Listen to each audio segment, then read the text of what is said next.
Bonjour à tous, donc voici une petite vidéo qui réexplique un petit peu la différence entre le VTT, qui est donc le passé composé, et l'OVT, qui est l'imparfait.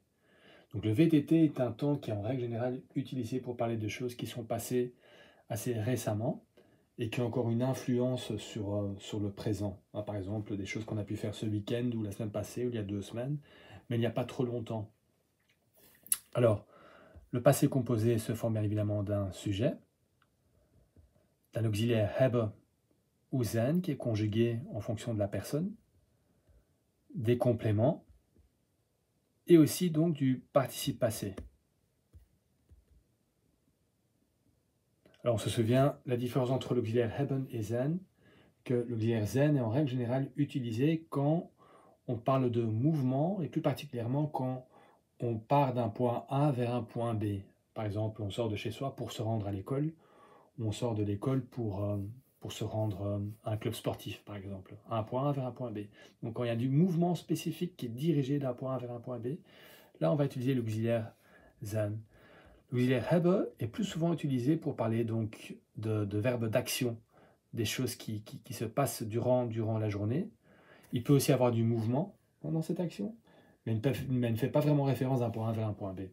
Par exemple, un exemple ici, donc ik heb veel met vrienden gespeeld, donc j'ai beaucoup joué avec des amis.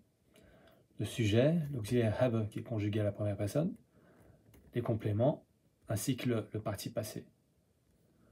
L'auxiliaire zijn, un exemple, ik ben vaak naar het bos gefietst. Donc je me suis souvent rendu à vélo vers le bois.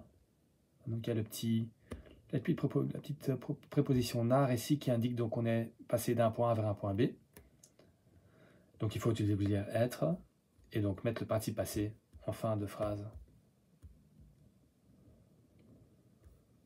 Alors, le participe passé se compose de 3 éléments. Donc, on a je plus le radical du verbe et la terminaison.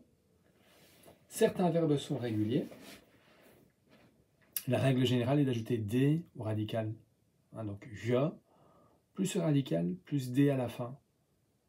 Par contre, comme on a déjà vu quelques fois dans la classe, si le radical se termine par F, K, S, C, H, P, T, comme dans François Copé prend son thé chaud, ou soft ketchup, un petit peu qu'on avait vu, et ben là on va mettre un T à la fin du radical. Alors, par exemple, koken, le radical c'est coke, c'est avec un K. On va donc mettre un T à la fin du participe. Comme on avait vu aussi, si le radical se termine par T ou par D, et ben on n'ajoute rien. Je plus antwoord plus rien. Il y a déjà un D à la fin, donc on va rien mettre. Prat, il y a déjà un T à la fin, c'est inutile de mettre un deuxième T. Certains verbes sont aussi irréguliers.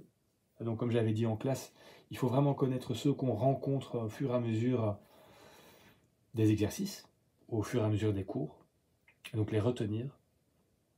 Par exemple, beginnen, commencer, begonnen, qui est irrégulier, kijken, gekeken, ainsi de suite. Certains verbes sont séparables, par exemple comme opstaan, donc il y a la petite particule op ici. On va mettre le je entre le op et le participe staan, opgestaan, et qui est aussi un irrégulier. Staan est un irrégulier. Et les verbes commençant par BE, GE, ER, HER, ONT et VER sont inséparables. Une petite technique qu'on avait vue en classe, Bernard, Gérard, Erika ont un hérisson vert. Ça, c'est une petite technique pour retenir. BE, GE, ER, HER, ONT, VER. Et ben, ils ne prennent pas de je au début du participe passé. Par exemple, ontmoeten, on ne va pas dire je ontmoet, on va dire ontmoet. Okay, donc, on ne va pas mettre de je devant. Beginnen, ça va donner begonnen, on ne va pas mettre de je, ça ne va pas donner je begonnen, par exemple. Alors, on avait vu aussi le double infinitif. Ça, c'est très simple. Par exemple, en français, je n'ai pas pu regarder la télévision.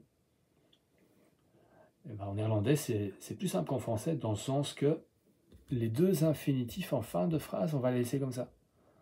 Donc, on ne va rien modifier. Par exemple, we hebben niet kunnen tv kijken, on n'a pas pu regarder la télévision. Ik heb niet naar de bioscoop willen gaan. Je n'ai pas voulu me rendre au cinéma.